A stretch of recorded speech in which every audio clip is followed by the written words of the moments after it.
साथियों नमस्कार, स्वागत है आपका हमारे चैनल में। आज हम चर्चा करेंगे मोहन भागवत के चाल, चरित्र और चेहरे की। मोहन भागवत आजकल कुछ ज़्यादा ही मुखर हो गए हैं। वह न सिर्फ हिंदू राष्ट्र बनाने पर आमादा है, बल्कि प्रधानमंत्री नरेंद्र मोदी का कद भी छोटा करना चाहते हैं। उनका कहना है कि बीजेपी से संघ की पहचान नहीं है, बल्कि संघ से बीजेपी की पहचान है।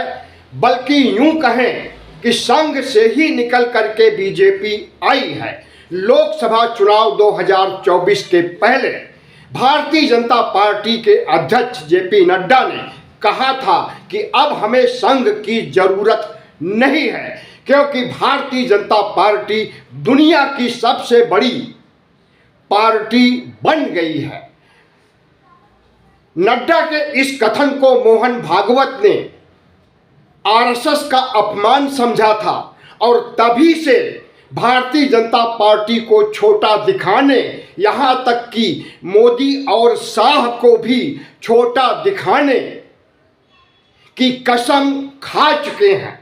दरअसल मोहन भागवत की खिसियाहट या खीज इसलिए है कि पिछले 11 वर्षों में नरेंद्र मोदी ने हिंदू राष्ट्र बनाने के लिए कोई सकारात्मक रचनात्मक प्रयास नहीं किया, संविधान को भी नहीं हटाया। और हिंदू राष्ट्र बनाने के लिए भारतीय जनता पार्टी ने जिस तरह से संविधान हटाने की बात 400 पार सीटें पाने के बाद कही थी, उसके बाद क्या दुर्गति हुई भारतीय जनता पार्टी को किसी से छुपा नहीं है। इसलिए मोदी डरे हुए हैं कि अगर हम हिंदू राष्ट्र की सोच रखेंगे और उस दिशा में प्रयास करेंगे तो हमारी सियासी जमीन ही खिसक जाएगी। लेकिन मोहन भागवत चाहते हैं कि किसी भी कीमत पर भारत को हिंदू राष्ट्र बनाया जाना चाहिए। वैसे तो मोहन भागवत कहते हैं कि भारत हिंदू राष्ट्र बन चुका है, इसे संविधान में लिखने की जरूरत नहीं है। यहाँ तक कहते हैं कि भारत हिंदू राष्ट्र था, है और रहेगा।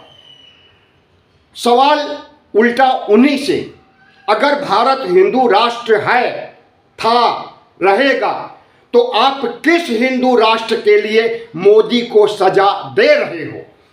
दरअसल भारतीय जनता पार्टी और आरएसएस में एक बड़ी जंग छिड़ी हुई है और इस जंग में मोहन भागवत न सिर्फ मोदी और शाह को धूल चटाना चाहते हैं, इन्हें गुजरात वापस भेजना चाहते हैं कि झोला उठाकर मोदी चले जाएं, जैसा कि उन्होंने पहले कहा था अपने अनेक भाषणों में कि जरूरत पड़ेगी तो हम झोला उठाएंगे और चले जाएंगे। मोहन भागवत का मानना है कि हिंदू राष्ट्र पहले है, भारतीय जनता पार्टी की सरकार बाद में, क्योंकि हिंदू राष्ट्र के लिए ही आरएसएस का गठन किया गया। 1925 में 100 साल पूरे हो गए, भारत हिंदू राष्ट्र नहीं बन सका। लेकिन अब किसी भी कीमत पर अगले 4-6 वर्षों में या 10 वर्षों में किसी भी सूरत पर कोई भी कुर्बानी दे करके मोहन भागवत भारत को हिंदू राष्ट्र का दर्जा देना चाहते हैं। आपको मालूम होना चाहिए कि जब पाकिस्तान अलग हुआ तो वह इस्लामिक राष्ट्र बना था। जब बांग्लादेश को इंदिरा गांधी ने अलग किया तो वह भी इस्लामिक राष्ट्र बना।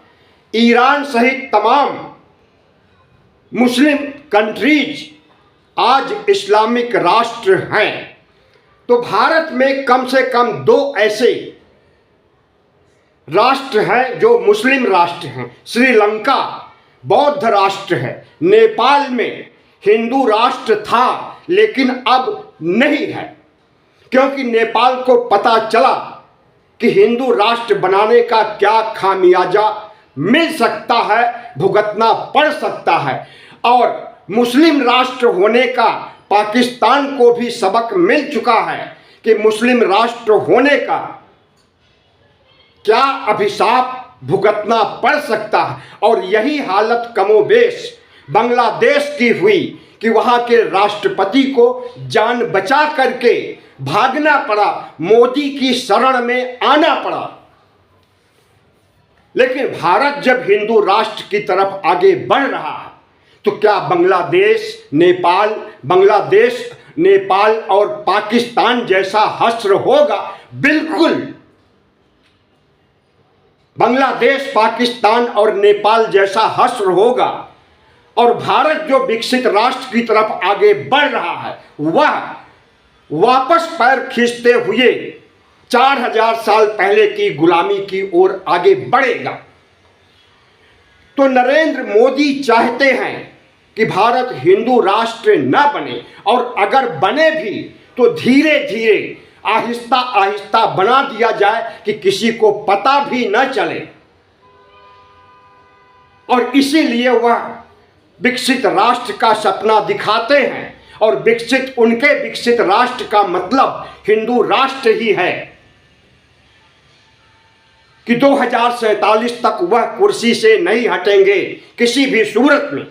चाहे चुनाव आयोग को SIR के जरिए धांधली करानी पड़ जाए या कोई भी कीमत चुकानी पड़ जाए, वह कुर्सी से 2047 तक नहीं हटना चाहते।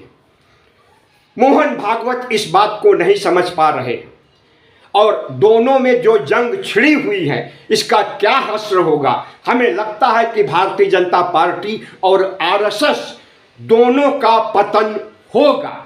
वीडियो कैसा लगा जरूर बताएं, और हमारे चैनल को सब्सक्राइब करें, लाइक करें और शेयर करें।